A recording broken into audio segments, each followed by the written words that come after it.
Querido irmão e amigo, voltamos aqui para mais uma mensagem da Palavra do Senhor. Nós falamos na mensagem anterior, deve estar lembrado, sobre a confiabilidade que precisamos colocar em alguém e nem sempre a gente pode colocar essa confiança em alguém se essa pessoa não estiver dentro da vontade de Deus. Porque o texto de Mateus que lemos na mensagem anterior, inclusive eu quero repetir esse mesmo texto, deixa muito claro que aqueles que hão de herdar o reino de Deus são pessoas que fazem a vontade de Deus. Eu vou ler mais uma vez, Mateus capítulo 7, versos 21, 22 e 23, nas palavras do próprio Jesus. Nem todo o que me diz Senhor, Senhor, entrará no reino dos céus, mas aquele que faz a vontade de meu Pai que está nos céus. Vamos ver durante a mensagem o que é a vontade de Deus. Muitos me dirão naquele dia, olha o que ele diz, muitos me dirão naquele dia, mas Senhor, Senhor, nós não profetizamos em teu nome, nós não expulsamos demônios em teu nome, e em teu nome não fizemos muitas maravilhas. Olha a reclamação daqueles que se passam por bons neste mundo, utilizando a palavra de Deus como escudo, porém eles mesmos não estão habilitados para esta palavra. Ele vai dizer no verso 23, então Jesus lhes dirá abertamente, nunca vos conheci, apartai de mim, vocês que praticaram iniquidade. Lembra que nós estamos falando sobre não se engane, na continuação dessa mensagem, não se engane. Querido irmão, querido amigo, não se deixe enganar pelo seu coração. Não são as nossas palavras que nos justificam quando elas estão fora da vontade de Deus. Não são as nossas ações que nos justificam, a menos que elas estejam dentro da vontade de Deus. O que disse Jesus Cristo aqui é muito sério. Somente aqueles que fazem a minha vontade, esses entrarão no reino de Deus. As nossas palavras bonitas e agradáveis perderão sentido diante do julgamento de Deus ou do Senhor Jesus, caso não sejam palavras de Deus. A nossa vontade não pode sobrepujar a vontade de Deus, jamais. Vamos orar mais uma vez, pedindo a graça dele para o que vamos ouvir. Pai querido, Pai de amor, mais uma vez, sempre na tua dependência, estamos aqui para mais uma mensagem da tua palavra, para mais um estudo da palavra do Senhor. Nós agradecemos a Deus por contar com o Espírito Santo como nosso mestre, o nosso professor. Abre as nossas mentes para entendermos, ó Deus, com clareza e em obediência à palavra do Senhor escrita. Oramos pelas famílias, pelas pessoas que nos assistem. Cuida de cada um, ó Deus, debaixo dos teus cuidados, da tua graça e da tua infinita misericórdia. Oramos no nome do Senhor Jesus, o nosso Salvador. Amém.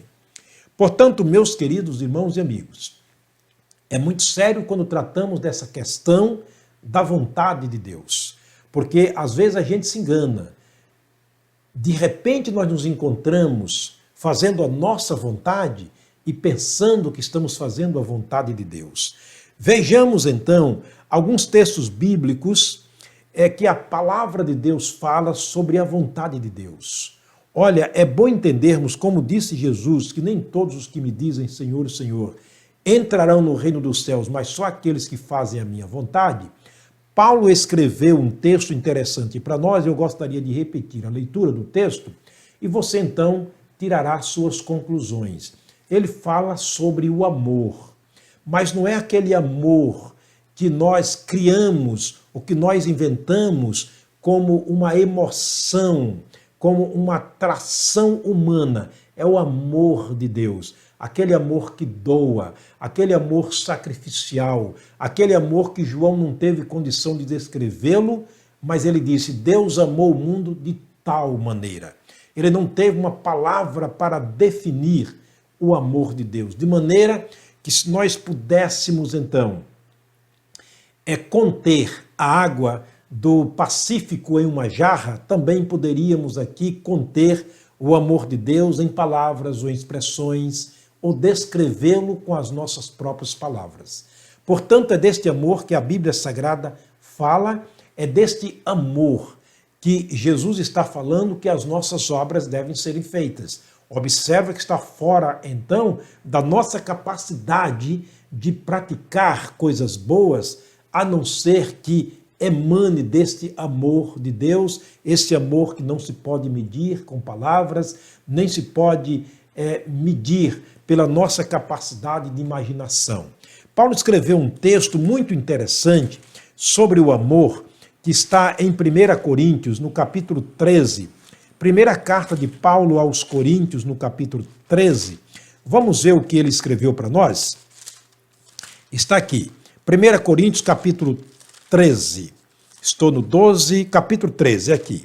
Vamos lá então, eu vou ler os versos de 1 a 3, o que Paulo escreveu. Ele diz o seguinte: ainda que eu falasse as línguas dos homens e dos anjos e não tivesse amor, seria como metal que soa ou como o sino que tine. Observe a seriedade com que Paulo está falando aqui nesse texto, baseado naquilo que disse Jesus, que muitos naqueles dias irão dizer para ele, no julgamento: mas Senhor, é claro que ele está se referindo não ao tribunal de Cristo, mas aqui ele está se referindo ao julgamento do trono branco de Apocalipse capítulo 20. Ele está dizendo: mas Senhor, espera que nós não pregamos em teu nome, nós não expulsamos demônio em teu nome, nós não fizemos muitas maravilhas, Senhor, nós não falamos as línguas dos homens e dos anjos, nós até interpretamos as línguas. Ele disse: aquele que não fez a minha vontade será lançado fora. Apartai de mim, vocês que cometeram pecados, em nome da justiça, em nome do meu Pai. Portanto, Paulo está dizendo: ainda que eu tivesse as línguas dos homens e dos anjos e não tivesse amor, seria como metal que soa ou como sino que tine. Se eu não tiver amor, se o amor não estiver em mim, se eu não for tomado pelo amor de Deus, as minhas palavras e as minhas ações, as minhas obras perderão todo valor. O verso 2 ele diz: ainda que tivesse o dom de profecia. Lembra que lá em Mateus capítulo 7, Jesus falou de alguém que vai reclamar diante dele por ter tido o dom de profecia nesses últimos dias. Tome muito cuidado. Ainda que eu tivesse o dom de profecia e conhecesse todos os mistérios e todo o conhecimento, e ainda que tivesse toda a fé, de maneira tal que transportasse os montes, e não tivesse amor, nada disso seria. Observa que algumas coisas aqui interessantes. Há pessoas que são tão cheias de fé neste mundo, aparentemente, entre aspas, são aparentemente tão conhecedoras da palavra de Deus, tão aprofundadas no conhecimento de Deus, parece que elas conhecem a mente de Deus mais do que o Espírito Santo. E elas ostentam um poder de profecia, um poder de revelação, um poder de milagre, um poder de cura tão grande que lá diante de Deus, no tribunal de Deus, elas estarão reclamando diante de Deus o poder que ostentaram aqui neste mundo. Observe o que o apóstolo Paulo disse: ainda que tivesse o dom de profecia, e eles irão dizer: mas nós não profetizamos, Senhor, em teu nome, e conhecesses todos os mistérios e todo o conhecimento, e ainda que tivesse toda a fé, de maneira que transportasse os montes, e não tivesse amor, nada disso seria. Há pessoas que utilizam da palavra para repreender demônio, para repreender enfermidades. Tudo isso é uma verdade? Deus pode fazer isso na sua palavra? Sim, pode. O grande problema é quando eu uso a minha palavra como sendo uma palavra poderosa para neutralizar o mal, para repreender demônio, ou, como dizem alguns, amarrar Satanás. Olha, vamos tomar muito cuidado, porque Paulo disse que se tudo isso for feito fora do amor de Deus, que é o próprio Jesus na nossa vida, nada disto aproveitaremos. Vamos ver o versículo 3, o que disse o apóstolo Paulo? E ainda que distribuísse toda a minha fortuna para sustento dos pobres. Há pessoas que fazem propagandas de obras sociais como se estivesse fazendo a maior de todas as obras do mundo. Querido amigo, querido irmão, ainda que nós distribuísse todos os nossos bens para saciar a necessidade ou a fome do mundo, ainda assim a palavra de Deus permanece intacta. Ele disse que no mundo teria fome, então não pode haver, de maneira nenhuma, uma intervenção da minha parte na intenção de matar a fome do mundo como boas obras, ainda que seja uma obra social boa, porém isso não serve de tábua de salvação ou de justificação diante da presença e da avaliação de Deus e do Senhor Jesus Cristo. Repito mais uma vez o que o texto diz, verso 3 do capítulo 13 da primeira epístola de Paulo. E ainda que distribuísse toda a minha fortuna para sustento dos pobres, e ainda que entregasse o meu corpo para ser queimado, e aí, ainda assim mesmo, ou ainda que tivesse não tivesse amor, melhor dizendo, nada disso me aproveitaria. Observa que Paulo deixa muito claro que se eu der toda a minha fortuna, distribuir todos os meus bens como obra social, na intenção de fazer algo bom para alcançar um prêmio diante de Deus, se não for baseado ou constrangido pelo amor de Deus, movido pelo amor de Deus, nada disso me aproveitará. Quer dizer, é uma obra em vão diante do Senhor. Ele vai terminar o versículo 8 dizendo o seguinte: o amor nunca falha. Eu garanto que aqueles que fazem obras boas, obras assim que chamativas, que chamam bastante atenção, num dado momento você mesmo é assaltado pela sua consciência de que você falhou. Então, se nós falhamos na nossa obra, é bem provável que essa obra não seja baseada no amor de Deus. Porque a Bíblia diz, o amor nunca falha. Você pode constatar ou ler e ver na Bíblia Sagrada uma falha do Senhor Jesus Cristo? Não, jamais. Na obra de Deus existiu uma falha? Não. Em todo o seu ministério, ele foi acusado de alguma falha? Jamais. Certa vez ele desafiou uma multidão de pessoas dizendo, quem dentre vocês aqui pode me acusar de um único pecado sequer? Ninguém pôde levantar o dedo e lhe acusar de falta nenhuma. Portanto, o amor nunca falha. Querido, vamos entender que nós somos incapazes, somos incapacitados de fazer qualquer obra boa para merecer a graça de Deus. Paulo disse, eu sou o que sou pela graça de Deus. É a graça de Deus habitando em nós. O verso 8, eu repito mais uma vez, o amor nunca falha, mas havendo profecia, serão aniquiladas, havendo línguas, cessarão, havendo conhecimento, desaparecerá, ou desaparecerá. Portanto, observa, meu querido irmão, que a Bíblia é muito clara quando se trata de amuletos da nossa parte para entrar na presença de Deus. Eu quero repetir mais uma vez o versículo 2 para comparar com o versículo 8. Olha o versículo 2 do capítulo 13 ainda.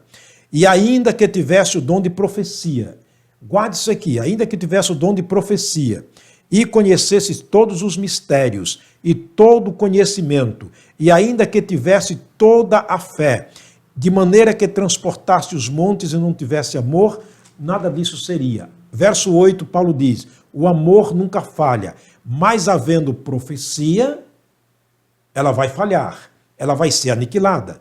Havendo línguas, o conhecimento pessoas que ostentam conhecimento das línguas dos anjos. Tome cuidado com isto. Uma língua que ninguém entende, neles mesmos entendem o que está sendo dito. Paulo diz, ainda que eu tivesse as línguas dos anjos, sem amor seria como o sino que tine. E aqui ele vai dizer, ainda que eu tivesse, ou ainda que eu tivesse o conhecimento das línguas, ele disse, isso vai desaparecer, cessarão. Havendo conhecimento, também desaparecerá. Há pessoas que ostentam conhecimento acima da palavra de Deus, acima do próprio Deus, acima do Senhor Jesus, acima do Espírito Santo, acima dos poderes celestiais. É bom que tomemos cuidado, porque a palavra de Deus está nos avisando para não nos enganarmos. Deus é verdade que é conhecido, ou seja, o Senhor Jesus é conhecido como amor. Eu quero terminar o versículo 13 desse capítulo 13 de Coríntios, escrito aos Coríntios, é claro. Agora, pois, permaneçam a fé, a esperança e o amor. Esses três, mas o maior de todos é o amor. Permaneçam agora a fé, a esperança e o amor.